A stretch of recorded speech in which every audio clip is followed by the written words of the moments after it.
অবশেষে জাহের আলভীর জামিন হয়েছে। একটা বাবাকে ফিরে পাওয়ার অপেক্ষায় দিনের পর দিন যে ছোট্ট শিশুটি ছিল, তার সেই অপেক্ষার অবসান হয়েছে। ছোট পর্দার জনপ্রিয় অভিনেতা জাহের আলভীর জীবনে গত কয়েক মাস যেন একের পর এক কঠিন সময় বয়ে গেছে। স্ত্রী ইকরার মৃত্যুর ঘটনায় জাহের আলভীর বিরুদ্ধে আত্মহত্যার প্ররোচনার অভিযোগে মামলা করেন ইকরার পরিবার। এরপর আদালতের নির্দেশে তাকে কারাগারেও যেতে হয়েছে।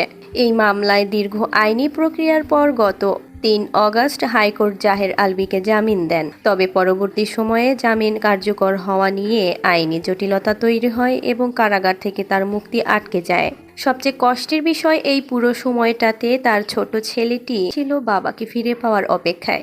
একজন সন্তানের কাছে বাবা মানে শুধু পরিবারের একজন মানুষ নন, বাবা মানে নিরাপত্তা, ভালোবাসা আর ভরসার জায়গা। তাই বাবাকে কাছে পাওয়ার মুহূর্তটা যেন তার জন্য কতটা আবেগের, সেটা হয়তো ভাষায় প্রকাশ করা সম্ভব নয়। তবে একজন বাবা ও সন্তানের সম্পর্কের জায়গা থেকে এই গল্পটা নিঃসন্দেহে হৃদয় ছুঁয়ে যাওয়ার মতো।